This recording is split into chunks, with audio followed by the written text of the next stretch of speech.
Bienvenue sur Leadershift, le podcast qui fait bouger votre leadership.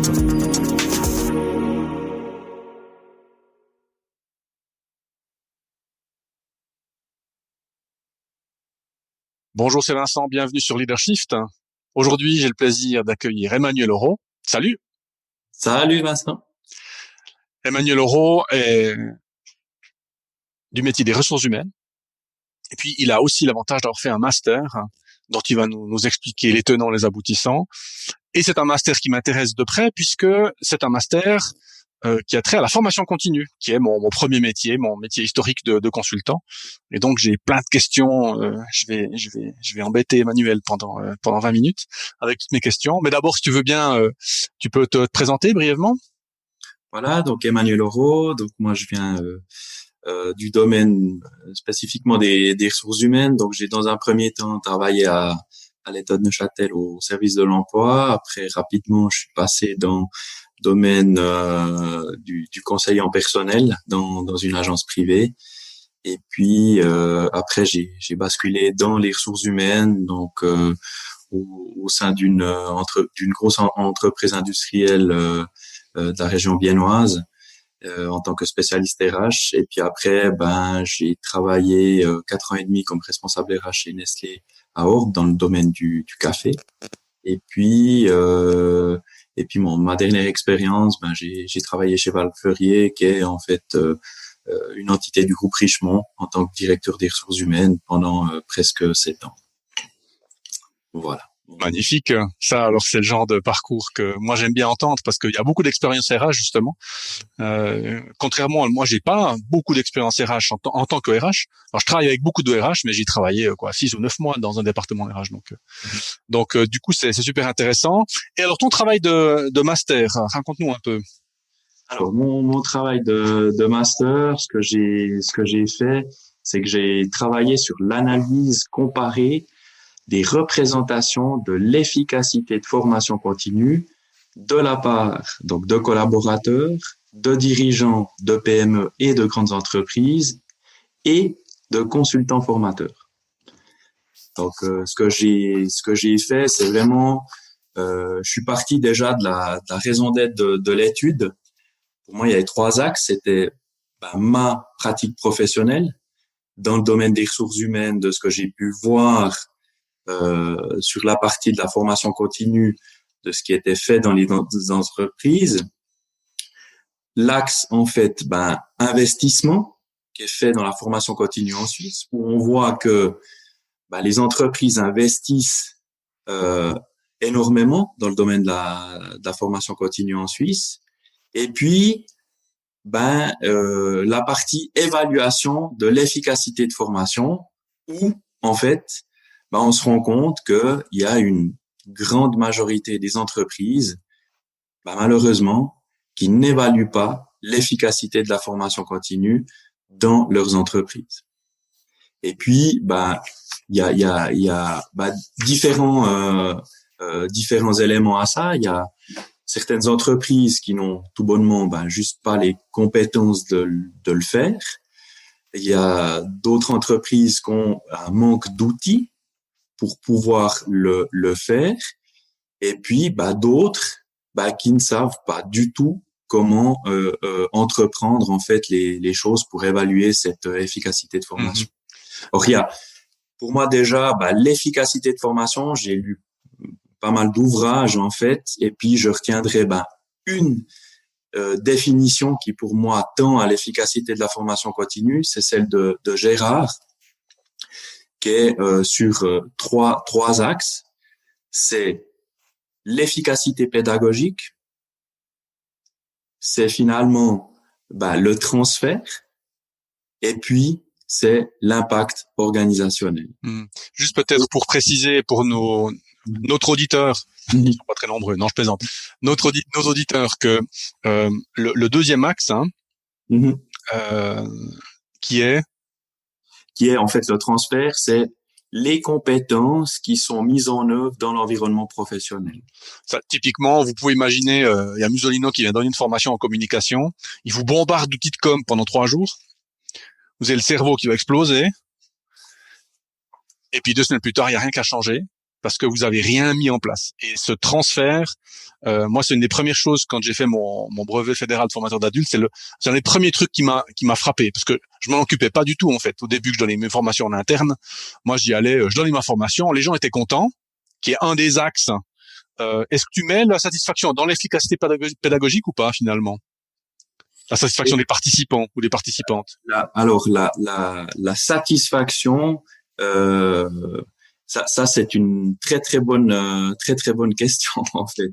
Je dirais que je mets dans l'efficacité pédagogique plutôt les compétences visées qui sont acquises par les participants. Donc pendant la formation. On est vraiment dans les objectifs de formation par rapport, enfin, est-ce qu'ils ont été atteints ou non? Ouais. Parce que je dirais le problème de la satisfaction, c'est que globalement, quand on demande aux gens comment ils ont perçu leur formation, souvent ils disent ah ben c'était génial, super et tout.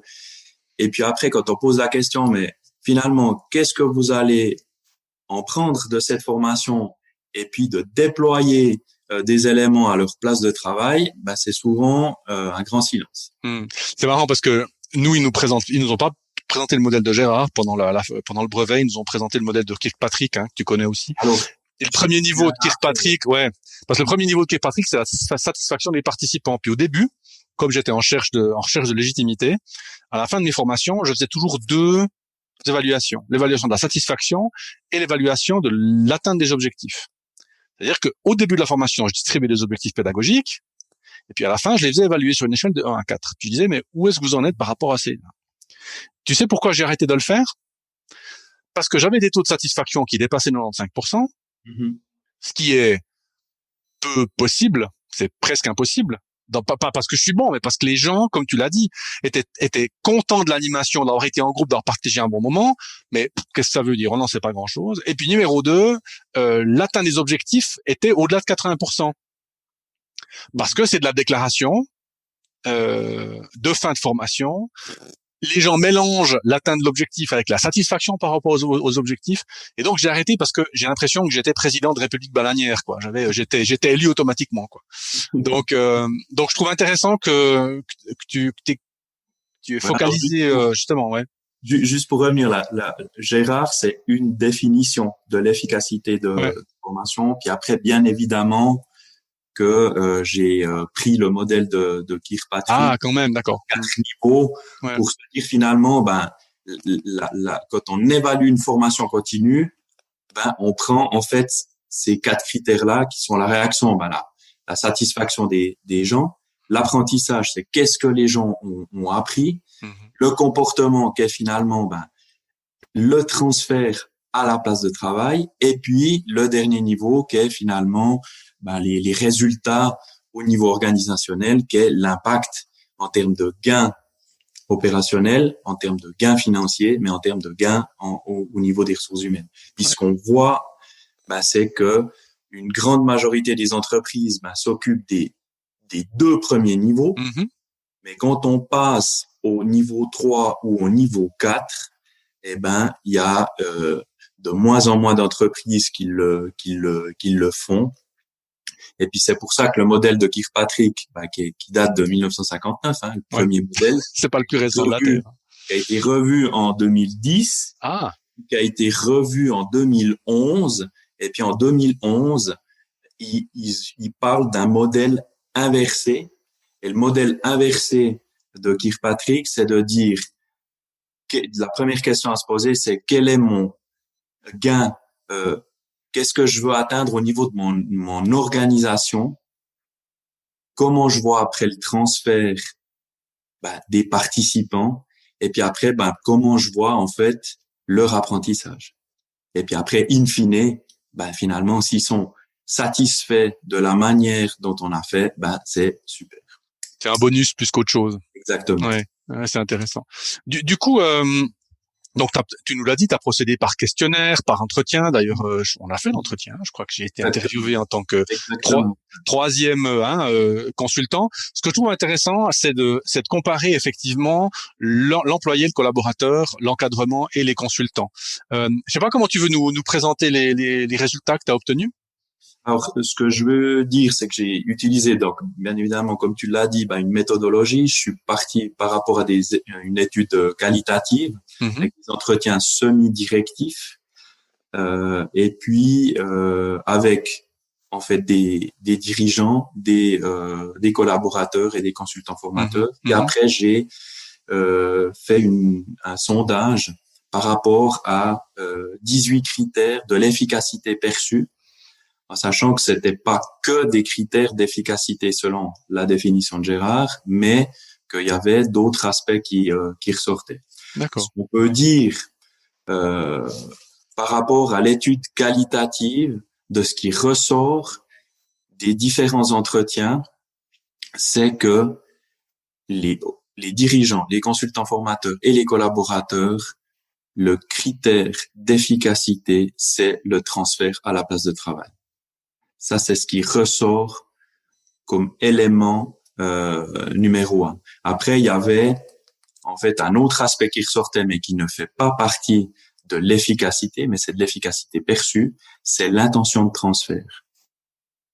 L'intention de transfert est un processus qui démarre au moment où la personne commence sa formation. Et Mhm. puis le rôle du consultant formateur, il est clé dans le sens où il va accompagner la personne tout au long pour voir comment en fait le transfert peut se faire dans l'entreprise. Intéressant. Ouais. Bon. Ok. Donc c'est vraiment, si je dois prendre le critère numéro un, c'est vraiment je dirais le transfert. Et ça a été mentionné à plusieurs reprises. Par rapport à l'étude quantitative que j'ai fait, donc je suis Mhm. parti sur 18 critères d'efficacité perçue. J'ai lancé un questionnaire via LinkedIn. Mhm. Où on a récolté 178 réponses. Joli. Donc par rapport au sondage.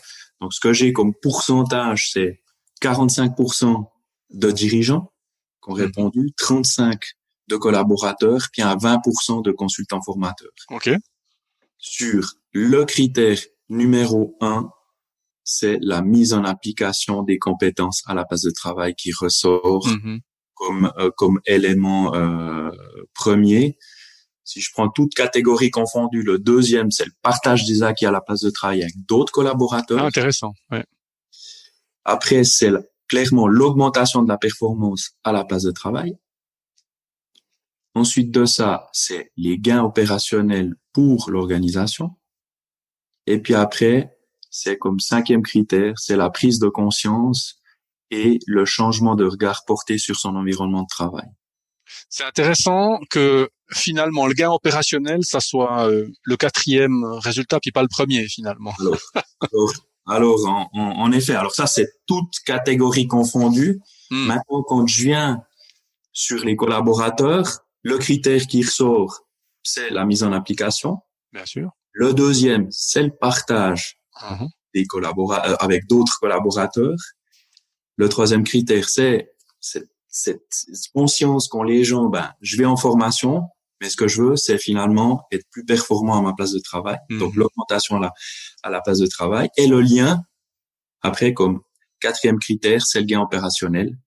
Et puis, ce qui est intéressant, c'est que comme cinquième critère, c'est l'évolution sur le plan de carrière, qui Ah, n'est pas, qui n'est pas un critère d'efficacité, mais in fine, ce que les gens veulent, c'est, j'ai plus de connaissances, donc potentiellement, ce que j'aspire peut-être à terme, c'est d'occuper mhm. une fonction, euh, une fonction supérieure dans l'organisation.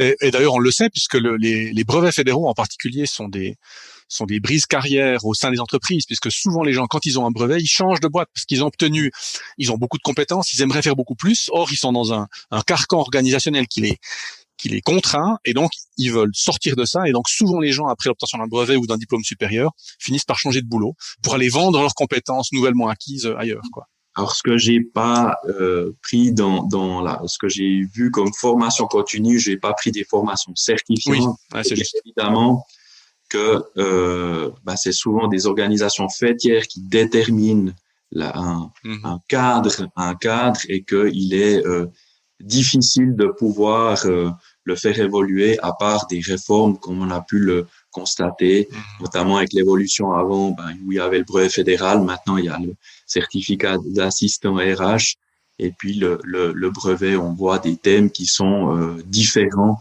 que ce que j'ai pu le voir par le passé. Ouais. Juste une petite question de ma part. Donc, ces résultats qu'il vient de donner, c'est ce qui concerne les collaborateurs, hein? Oui. Les 5.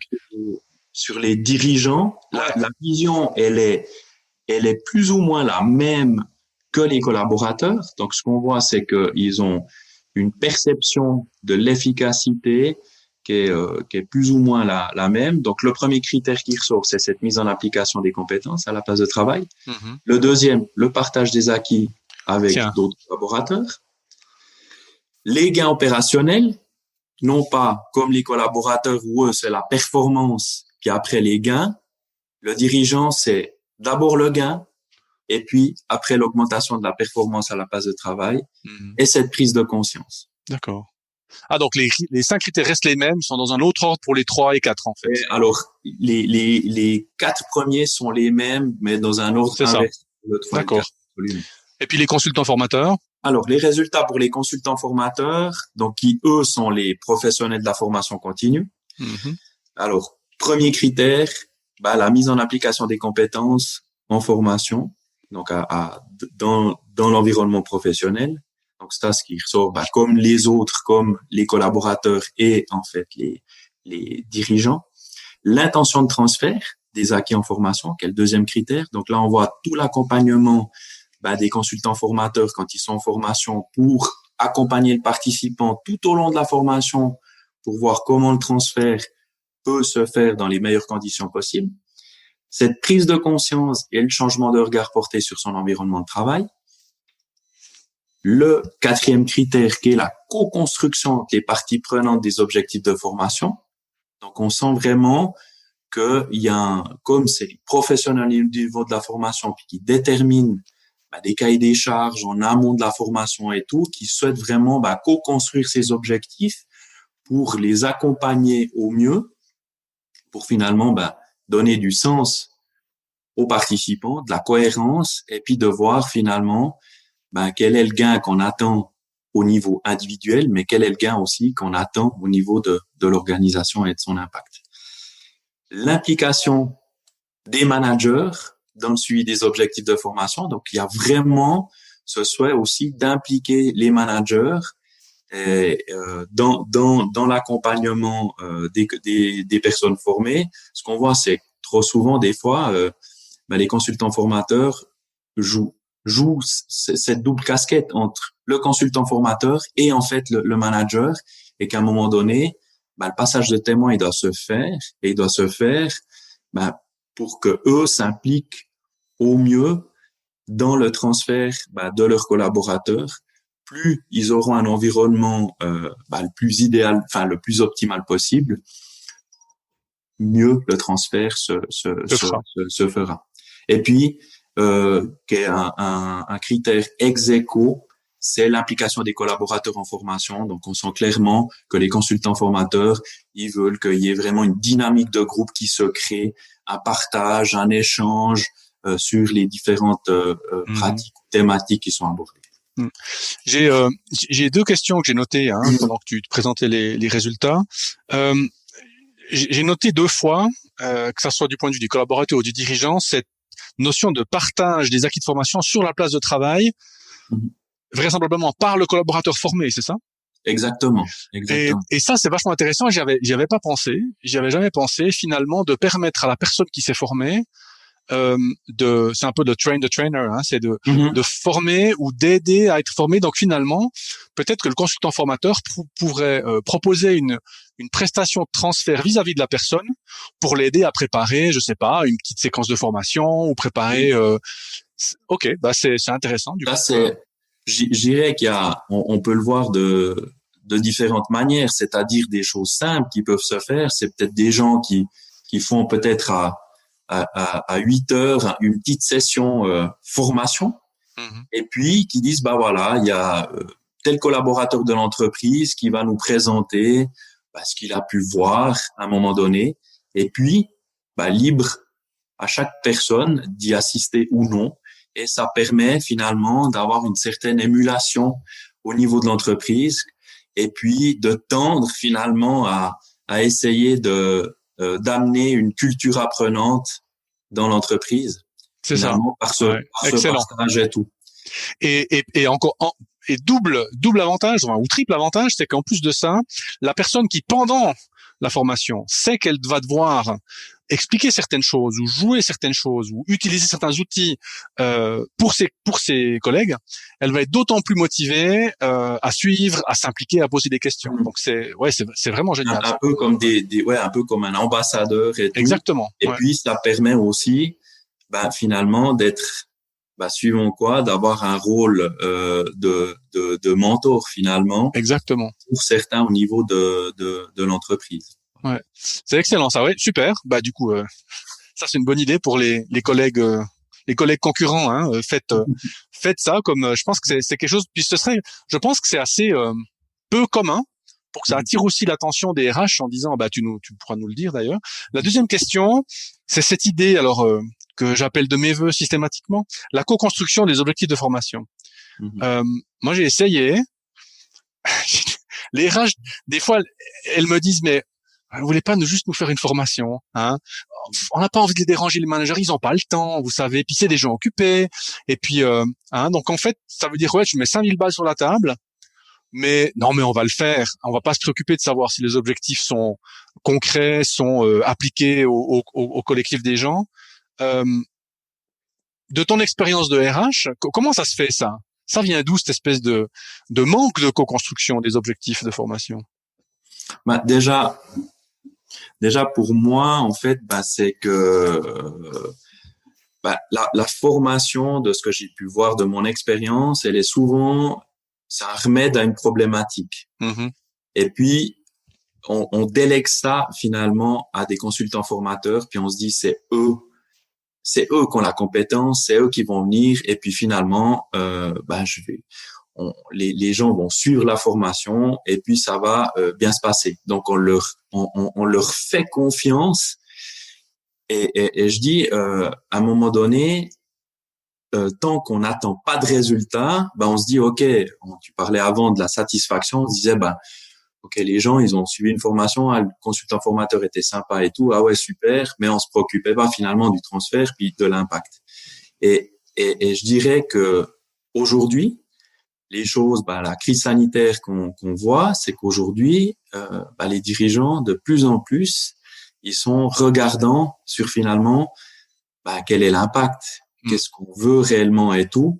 Et puis ça, c'est pas les dirigeants seuls avec le consultant formateur qui vont pouvoir le faire, les ressources humaines. C'est finalement, c'est d'impliquer les managers dans cette co-construction d'objectifs, mais de les impliquer également dans l'évaluation de transfert et se dire, OK, qu'est-ce que vous voulez voir à la place de travail par rapport à la personne qui suivra cette formation et tout, et puis qui va permettre d'évaluer cette grille ou ce guide, et puis de les impliquer derrière. Donc là, ils ont vraiment un rôle de coaching finalement, pour que finalement ils voient aussi comment ça se passe, puis ça permet de pouvoir corriger. Je vais même un cran plus haut. Ouais. Finalement, dans les recommandations que j'ai données, clairement cette partie d'évaluation du transfert, elle est importante, mais on peut avoir même, il y a certaines équipes qui ont travaillé là-dessus, c'est des évaluations 180 degrés, 360 degrés sur le transfert des acquis. Donc c'est de prendre non plus le manager, mais c'est peut-être de prendre des collègues, peut-être de prendre d'autres personnes dans l'entreprise qui auront aussi un regard par rapport au transfert qui est fait. Alors c'est sûr qu'il faut une sacrée dose de courage pour le faire et d'impliquer les différentes personnes. Mais plus on implique de gens, plus on va tendre dans ce que aborde des modèles d'évaluation de la formation comme Kirkpatrick ou Gérard, de dire le transfert il est important, et si on veut voir le transfert, il faut impliquer les différentes personnes. C'est intéressant parce que je me souviens avoir vu une espèce d'échelle de l'implication du cadre responsable du participant. Et puis tout à gauche, il y a je suis même pas au courant qu'on a envoyé mon gars en formation. Ça, c'est quand même la honte. Je veux dire. Mais ça, pourquoi? Souvent, c'est parce que le budget de formation, il est au RH. Donc les RH organisent les formations et donc ils invitent, ils convoquent, et puis pour peu qu'il n'y ait pas vraiment une connexion hyper solide entre le collaborateur et son cadre, ils sont responsables, le collaborateur part en formation. Donc ça, c'est tout à gauche, je suis même pas au courant. Et puis il y a par gradation, il y a je me souviens plus exactement, mais il y a je suis au courant, il y a je suis au courant, je soutiens, c'est-à-dire que je parle de la formation avec la personne. Il y a je suis au courant, je soutiens, j'aide à définir les objectifs. Il y a j'aide au transfert. Donc il y a vraiment toute une échelle comme ça. Et mais je dois dire que moi, ça m'est arrivé de donner des formations où j'ai même pas d'objectif pédagogique. Les gens me disent oh, il faudrait une formation en communication, tu nous fais ça. Puis quand tu poses la question d'objectif, c'est difficile d'avoir. Puis en fait, c'est moi qui décide. Alors en général, ce que j'ai appris à faire aussi avec l'expérience, c'est quand j'entre en formation avec le groupe, je leur pose la question de savoir de quoi ils ont besoin. Mais il y a vraiment des entreprises pour qui la formation, c'est comme tu l'as dit, c'est un espèce d'acte thérapeutique presque. On appelle un médecin qui vient nous appliquer un pansement, et puis ça va guérir, et puis la vie elle sera belle après, quoi. Et puis ça, c'est vrai que pour nous, c'est pas facile, quoi. Non, mais voilà un peu je dirais pour moi puis ce qu'on constate, clairement, c'est cette partie d'implication des managers. Alors, pour moi, ça doit être mieux cadré dans les entreprises pour pouvoir leur dégager du temps nécessaire, des outils, voire même peut-être les former eux-mêmes à pouvoir accompagner ça, mais en tout cas de le faire, et puis qu'ils puissent être impliqués dans cette création ou cette co-construction de méthodes d'évaluation de transfert, parce que c'est une satisfaction, puis de pouvoir aussi voir ce qui se passe au niveau de la formation, puis à eux aussi de pouvoir après challenger peut-être le consultant formateur quand il y a des choses qui ne se passent peut-être moins bien. C'est peut-être de dire ok, il y a peut-être une piqûre de rappel à peut-être voir certaines choses et tout. Et puis quand tu disais la formation par rapport aux ressources humaines et tout, ce que je constate aussi, c'est qu'aujourd'hui on en met plein la vue avec des learning management systems dans les entreprises, et que là aussi il y a pléthore de formations qui s'y retrouvent. Alors il y a des formations qui sont nécessaires parce qu'elles sont réglementaires, puis les gens doivent suivre la formation pour prouver au niveau légal que ça a été fait et tout. Mais après il y a d'autres formations où clairement le manager ne sait même pas quelle formation a suivi la personne. Et puis après, quand tu lui poses la question de savoir, en fonction des formations que la personne elle a suivies, comment il voit le transfert, ou est-ce qu'il a vu des choses s'améliorer sur le terrain et tout, c'est des grands silences. Ouais. En termes de recommandations, donc un travail de master, c'est quand même c'est épais, comme travail, c'est long. Donc tu recommandes donc le suivi par les cadres de la formation des participants. Qu'est-ce que tu as d'autre comme grandes recommandations pour les gens qui nous écoutent? Alors, je l'ai mis en 3 axes. J'ai des recommandations scientifiques, j'ai des recommandations, je dirais, pratiques, et puis j'ai des recommandations pour le business de la formation. Donc, c'est ces 3 axes. Si je prends les recommandations scientifiques, 3 éléments, c'est élever la fonction formation au niveau stratégique. Ça, c'est un élément où je vois que entre l'alignement avec la stratégie puis la formation, on est parfois en désalignement. Il y a créer ou co-construire une méthode d'évaluation du transfert des acquis en milieu professionnel, c'est ce que j'abordais avant.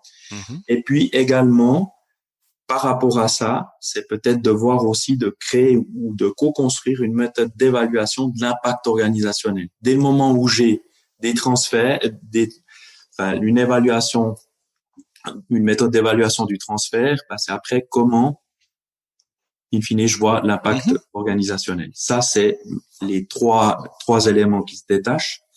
Après, sur des recommandations pratiques, c'est d'avoir cette réflexion à la mise en application tout au long du parcours professionnel. Ça, c'est quelque chose qui semble important.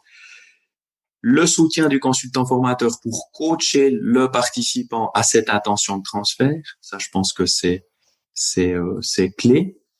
Cette sensibilisation par rapport aux parties prenantes, par rapport à cette phase de réflexion, notamment par rapport à l'intention de transfert, c'est cette évaluation des ressources dont disposent finalement les managers pour cet accompagnement de transfert en termes de compétences, en termes d'outils, en termes de temps. Et puis, c'est une mise en place de conditions optimales pour le transfert. C'est que finalement, c'est là aussi qu'on verra des choses qui peuvent bien se passer. Parce qu'on a vu que dans les conditions, j'ai un exemple, c'est que certaines entreprises ont voulu malgré tout poursuivre des formations continues dans le contexte sanitaire qu'on a vécu, et puis les préoccupations des managers ou d'autres personnes, elles étaient plus à assurer finalement le suivi des collaborateurs, toute cette partie de réduction d'horaire de travail, cette inquiétude, cette proximité finalement à avoir tout en étant à distance. Donc, ça donne une source de stress aussi. Et puis, il y a des moments où il faut se dire, OK, la formation, dans cette période-là, elle n'est pas propice finalement. Et puis, il faut simplement avoir le courage de pouvoir décaler à un autre moment. Au niveau pratique, cette co-construction des objectifs avec les parties prenantes, le sens qu'a donné aux parties prenantes à une action de formation,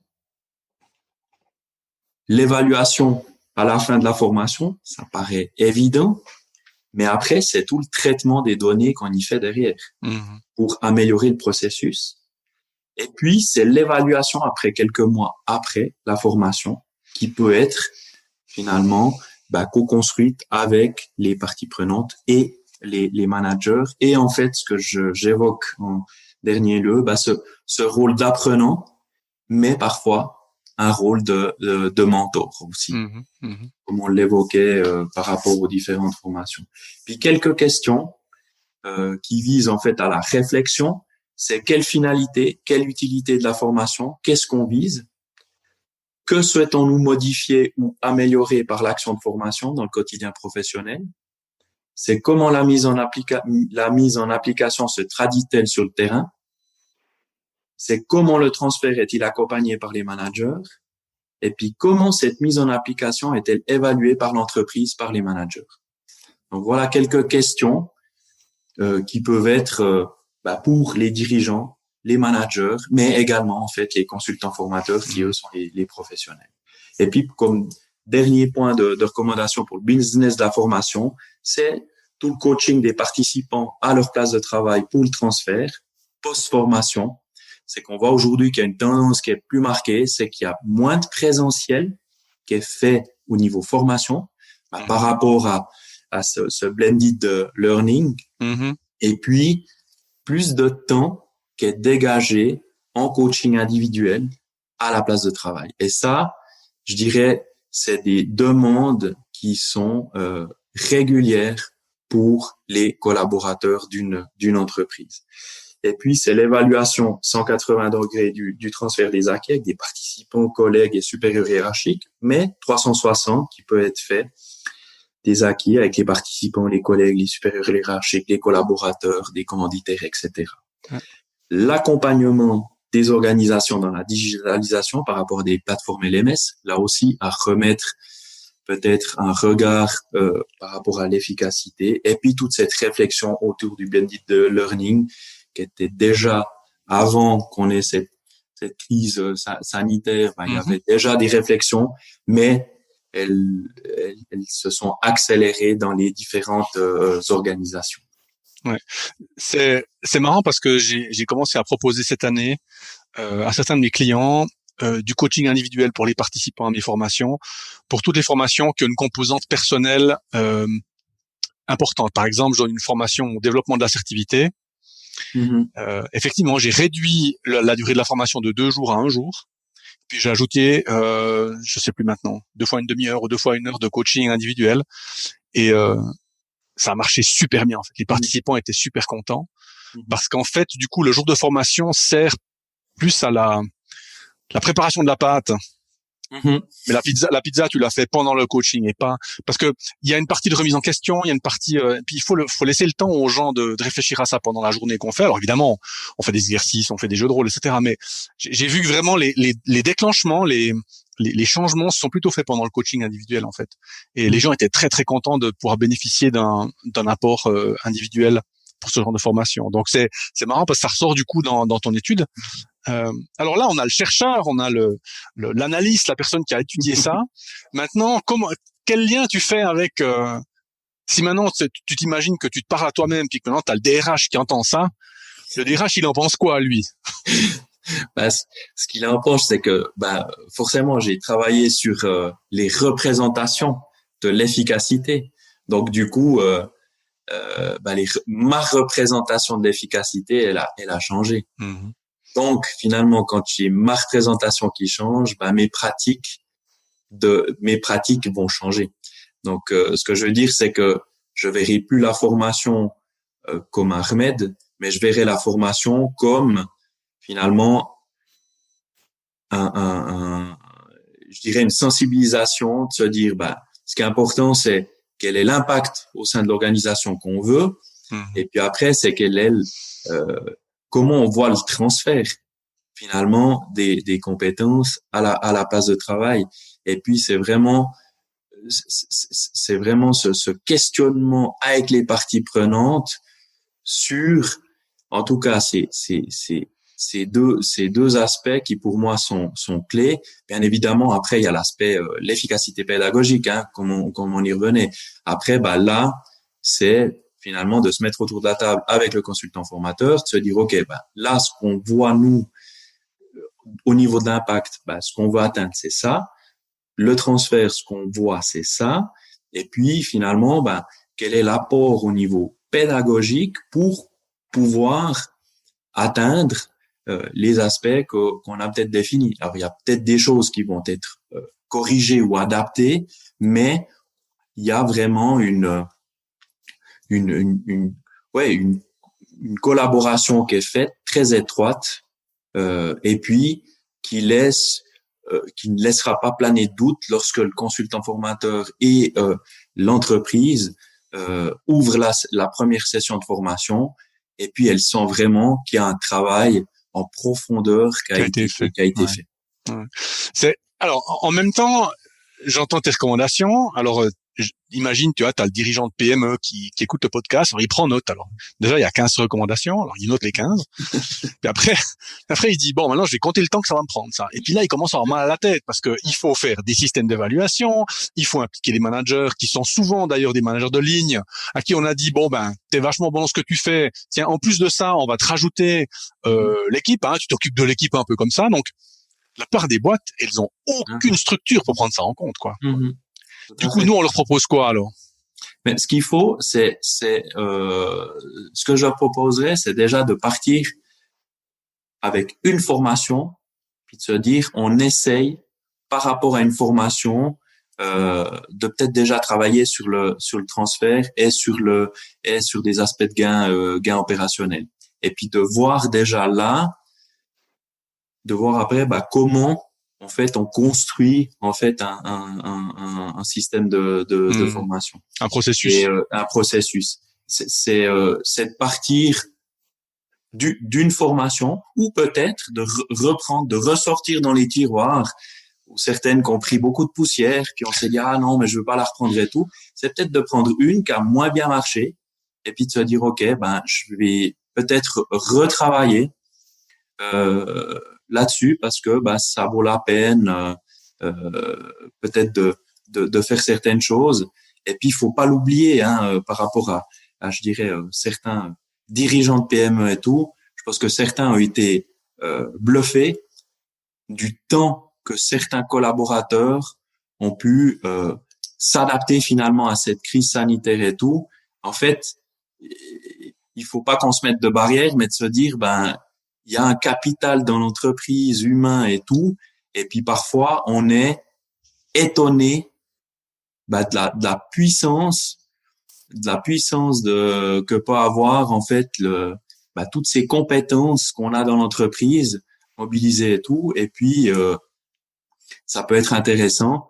Et puis surtout dans des collaborateurs où ils peuvent être impliqués à certaines choses, en tout cas à leur donner parole, comme dans les problèmes techniques, on essaie de se mettre autour de la table pour régler, en fait, avec certaines méthodologies et tout, des problèmes et tout, mais on écoute l'avis de l'ensemble des collaborateurs. Ouais. C'est marrant parce que j'ai l'impression qu'on a un petit peu, c'est un peu la fin d'un mythe, hein, la formation comme PLETS, comment est-ce qu'on dit, comme pansement. C'est pas gratuit. Il suffit pas d'appeler Coapta ou je sais pas qui et puis de dire venez nous faire une formation. Alors, vous pouvez le faire, mais vous prenez le risque en fait qu'il y ait peu ou pas de transfert. Pour peu en plus que ce soit un consultant qui le fasse un peu à l'ancienne, il vient 2 jours de suite. Déjà 2 jours de suite. Donc les gens ils bossent pas pendant ce temps-là. Et puis il fait 2 jours d'animation monstrueuse. Les gens sont super contents. Et puis 2 mois après, il y a rien qu'à changer. Donc je pense que c'est aussi un vrai appel aux consultants, aux consultants formateurs, de se dire mais remettons-nous en question. Comment est-ce qu'on prépare? Comment est-ce qu'on applique la direction? Comment est-ce qu'on applique les cadres? Comment est-ce qu'on mesure le transfert? Comment est-ce qu'on accompagne les collaborateurs? Comment est-ce qu'on accompagne les parties prenantes dans la diffusion sur la place de travail des collaborateurs autour? Et ça, c'est des vraies questions. Et moi, je me réjouis de le faire cette année parce que je pense qu'en plus de ça, c'est un vrai critère différenciateur pour un consultant que d'arriver avec une méthode finalement complète de processus de formation et pas juste j'ai fait mes 2 jours. Alors oui, ça coûtera plus cher en coût direct, mais le retour sur investissement sera beaucoup plus grand aussi. Donc finalement, c'est gagnant pour l'entreprise. Tout à fait. Ouais. Non, en tout cas, je dirais et puis en plus de ce que tu rajoutais, c'est aussi l'alignement en fait de la stratégie par rapport à la formation, quoi. Et je pense que ça aussi, il y a un gros travail à faire. C'est que souvent les collaborateurs, quand ils arrivent en formation, ils savent pas pourquoi ils sont là, ils voient pas le sens, ils voient pas la cohérence et tout. Et du coup, c'est parce que il y a ce lien-là aussi qui manque. Ouais. Et puis, c'est important. Mais un exercice que je dirais de peut-être faire, mais c'est comme je l'ai fait, c'est peut-être finalement de travailler sur les représentations de l'efficacité de la formation continue, puis de prendre un échantillon de collaborateurs, de prendre un échantillon de managers, de prendre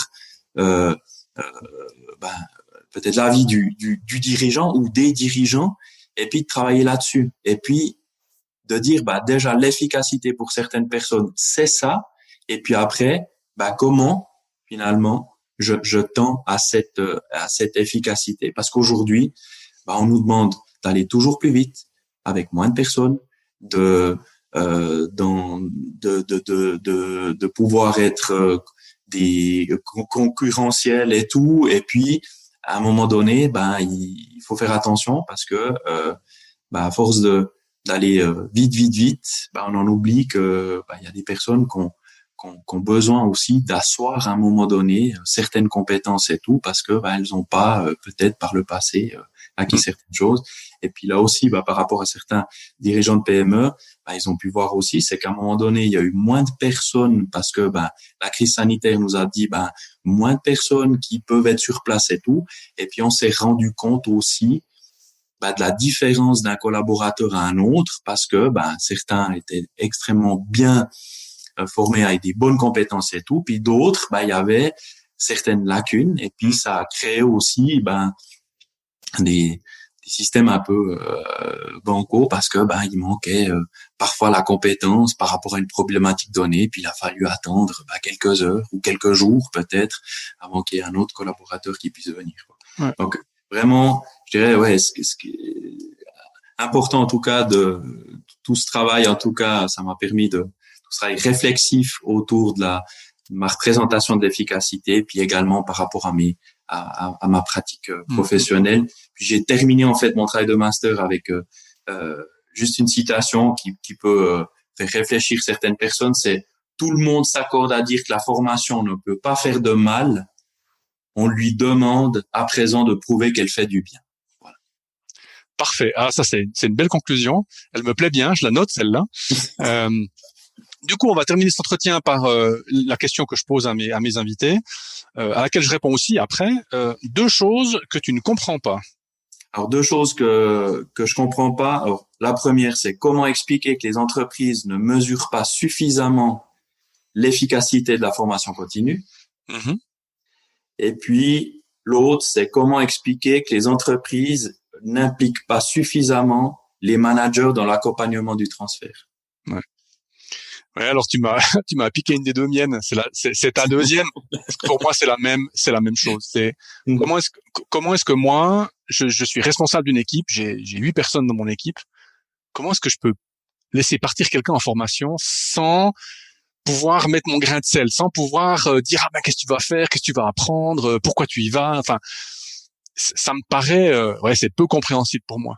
Et puis la deuxième chose que j'ai la peine à comprendre, c'est les gens qui ont de la peine à sacrifier quelques conforts personnels pour la survie des personnes plus âgées, la survie des personnes qui sont en situation de santé précaire et qui donc manifestent violemment pour la reprise de tout et n'importe quoi, les bars, les discothèques, etc.